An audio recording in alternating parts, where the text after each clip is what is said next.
শুরু হয়ে গেছে তৃতীয় মহাবিশ্বযুদ্ধ। হ্যাঁ, ঠিকই শুনছেন, তৃতীয় মহাযুদ্ধ চলছে। এটা এখন আর কোনো কল্পকাহিনী নয় বা সময়ের অপেক্ষায় থেমে থাকা কোনো সম্ভাবনাও নয়। বাস্তবতা আজ আরও নির্মম। বাইডেন প্রশাসন ক্ষমতা ছাড়তে চান না। ডোনাল্ড ট্রাম্পের হাতে ক্ষমতা হস্তান্তর না করতে পরিকল্পনা করেছেন এক ভয়াবহ যুদ্ধ লাগানোর। তাই জার্মানি সহ ইউরোপের অন্যান্য দেশ ইতিমধ্যেই তাদের যুদ্ধ পরিকল্পনা সম্পন্ন করে ফেলেছে।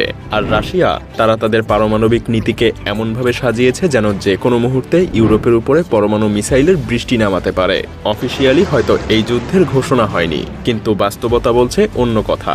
আনঅফিসিয়ালি তৃতীয় মহাযুদ্ধ শুরু হয়ে গেছে। পৃথিবী আজ ভয়ঙ্কর মহাযুদ্ধের দ্বার প্রান্তে দাঁড়িয়ে। পুরো ভিডিওটা দেখুন আর নিজেই বুঝে নিন আমরা তৃতীয় মহাযুদ্ধের মধ্যেই আছি। কেন বলছি জানতে হলে দেখতে থাকুন এবং নিজেকে প্রস্তুত করুন ইতিহাসের সবচাইতে রক্তক্ষয়ী যুদ্ধের নির্মম ইতিহাসের সাক্ষী করতে।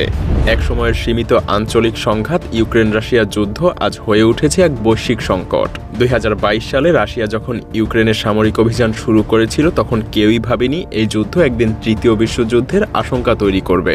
আজ রাশিয়া তাদের সম্পূর্ণ সামরিক শক্তি দিয়ে প্রমাণ করতে চায় যে তারা কোনো আপোষ করবে না। তারা হাইপারসনিক ক্ষেপণাস্ত্র, পারমাণবিক সাবমেরিন এবং নতুন সব পারমাণবিক নীতিমালা থেকে পরিষ্কার বার্তা পাওয়া যাচ্ছে রাশিয়া ইউরোপের সাথে যুদ্ধের জন্য পুরোপুরি প্রস্তুত। প্রেসিডেন্ট ভ্লাদিমির পুতিন সোজাসুজি বলেছেন, আমাদের সার্বভৌমত্ব যদি হুমকির মুখে পড়ে তবে আমরা এমন পদক্ষেপ নেব যা আগে কখনো দেখা যায়নি। এরই মধ্যে বাইডেন প্রশাসনের বিরুদ্ধেও গুরুতর অভিযোগ উঠেছে। বলা হচ্ছে ক্ষমতা হস্তান্তরের আগে তারা ইউরোপে বড় যুদ্ধ লাগিয়ে দেশে জরুরি অবস্থা ঘোষণা করতে চায়, যাতে ট্রাম্পের কাছে ক্ষমতা হস্তান্তরে আরও 2-1 বছর দেরি হয়। এই অভিযোগ রাশিয়া ইউক্রেন যুদ্ধের পরিস্থিতিকে আরও জটিল এবং ভীতিকর করে তুলেছে। কিন্তু এই সংকট শুধু ইউক্রেনেই সীমাবদ্ধ নেই। রাশিয়া সম্প্রতি উত্তর কোরিয়ার কাছ থেকে 1,10,000 সৈন্য সহায়তা চেয়েছে। এটা আসলেই ভয়াবহ কিছুর ইঙ্গিত দেয়। অন্যদিকে ইউরোপও বসে নেই। সম্প্রতি জার্মানির গোপন নথি অপারেশন ডয়েচল্যান্ড ফাঁস হয়েছে। Where a newly revealed 1,000-page secret document dubbed Operation Deutschland lays bare plans for national survival in a potential World War III scenario. এই নথি অনুযায়ী রাশিয়া যদি ন্যাটো দেশগুলোর উপরে আক্রমণ করে তবে জার্মানি 8 লাখ সৈন্য ইউক্রেনে মোতায়েন করবে। জার্মানির মাটি থেকে 2 লাখ সামরিক যানবাহন যুদ্ধক্ষেত্রে পাঠানোর প্রস্তুতি রয়েছে। সাধারণ নাগরিকদেরও যুদ্ধ পরিস্থিতি মোকাবেলা করার জন্য প্রস্তুত থাকারও নির্দেশ দেওয়া হয়েছে। এমনকি জার্মান, সুইডেন এবং নরওয়ের মতো দেশগুলো তাদের জনগণকে খাদ্য মজুত, ডিজেল জেনারেটর স্থাপন এবং সাইবার হামলার জন্য প্রস্তুত থাকতে বলেছে। বিশ্বজুড়ে এই যুদ্ধ পরিস্থিতি আরও গভীর অস্থিরতার জন্ম দিচ্ছে।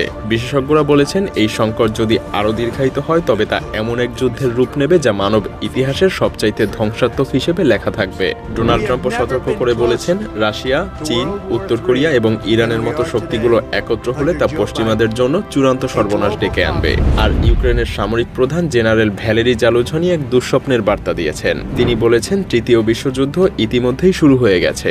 এই যুদ্ধের প্রভাব শুধুমাত্র ইউক্রেনই সীমাবদ্ধ না, বরং গোটা ইউরোপ এবং বিশ্বজুড়ে ছড়িয়ে পড়েছে। তার এই বক্তব্য যেন এক বজ্রপাতের মতো নাড়া দিয়েছে পুরো বিশ্বকে। প্রতিটা দেশ, প্রতিটা নেতা এখন একটা প্রশ্নের মুখে দাঁড়িয়ে, কতক্ষণ আমরা এই ধ্বংসযজ্ঞ থেকে নিরাপদে থাকতে পারবো। প্রতিটা মুহূর্ত যেন নতুন শঙ্কার আগুনে ঘি ঢালছে। পৃথিবী যেন এক অদৃশ্য টাইম বোমার উপরে দাঁড়িয়ে আছে, আর তার কাঁটাটা ক্রমশ শূন্যের দিকে আগাচ্ছে। সেই সাথে বিশ্বযুদ্ধের এই আগুনে ঘি ঢালছে ইউক্রেনে প্রথমবারের মতো যুক্তরাষ্ট্রের সরবরাহকৃত army tactical missile system ATACMS এবং যুক্তরাষ্ট্রের স্টর্ম শ্যাডো ক্রুজ মিসাইল দিয়ে রাশিয়ার অভ্যন্তরে সরাসরি আঘাত হানা। ইউক্রেনের এই হামলা যেন রাশিয়ার ধৈর্যের সীমা ছুঁয়ে ফেলেছে। যুক্তরাষ্ট্র এবং যুক্তরাজ্যের দেওয়া মিসাইল ব্যবহার করে ইউক্রেন রাশিয়ার গুরুত্বপূর্ণ সব সামরিক স্থাপনায় আঘাত হানার সাহস দেখিয়েছে। তবে এই আঘাত শুধু রাশিয়ার সামরিক শক্তিকেই চ্যালেঞ্জ করেনি, বরং তাদের সার্বভৌমত্বকেও প্রশ্নবিদ্ধ করেছে। আর তাই রাশিয়া এখন পাল্টা আঘাতের জন্য সম্পূর্ণ প্রস্তুত। রাশিয়া সরাসরি ঘোষণা করেছে তারা তাদের পারমাণবিক নীতি এমনভাবে পরিবর্তন করেছে যাতে যে কোনো মুহূর্তে পারমাণবিক অস্ত্র ব্যবহারের সিদ্ধান্ত নিতে দ্বিধা করবে না। সেই সাথে পুতিনের দাবি, এই ক্ষেপণাস্ত্র রোধ করবে এমন কোনো অ্যান্টি মিসাইল সিস্টেম বর্তমান পৃথিবীতে নেই। বিশেষজ্ঞরা বলেছেন রাশিয়া এখন আর প্রতিরক্ষার অবস্থানে নেই, তারা আক্রমণের জন্য প্রস্তুত এবং যে কোনো মুহূর্তে ইউক্রেনের উপরে পারমাণবিক আঘাত হানতে পারে। এই আঘাত শুধুমাত্র ইউক্রেনের নয়, গোটা ইউরোপ এবং পুরো বিশ্বকে এক অগ্নিগর্ভে ঠেলে দেবে।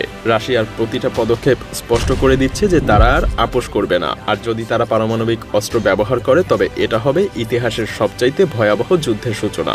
তাহলে কি আমরা সত্যিই তৃতীয় বিশ্বযুদ্ধের দ্বারপ্রান্তে? ইতিহাসের দিকে তাকালে দেখা যায় প্রথম এবং দ্বিতীয় বিশ্বযুদ্ধের আগে ঠিক এমন উত্তেজনা এবং অনিশ্চয়তাই পুরো পৃথিবী জুড়ে ছড়িয়ে পড়েছিল। আজ সেই একই চিত্রের পুনরাবৃত্তি দেখা যাচ্ছে। রাশিয়া ইউক্রেন সংঘাত, হামাস ইসরায়েল যুদ্ধ এবং আঞ্চলিক সংঘাতগুলো মিলে বিশ্বকে এক অগ্নিকুণ্ডে পরিণত করেছে। বিশ্ব কি তাহলে এই ধ্বংসযজ্ঞের দিকেই এগিয়ে যাচ্ছে, নাকি আমরা এখনো বিপর্যয় রুখতে পারবো? সেটা সময়ই বলে দিবে।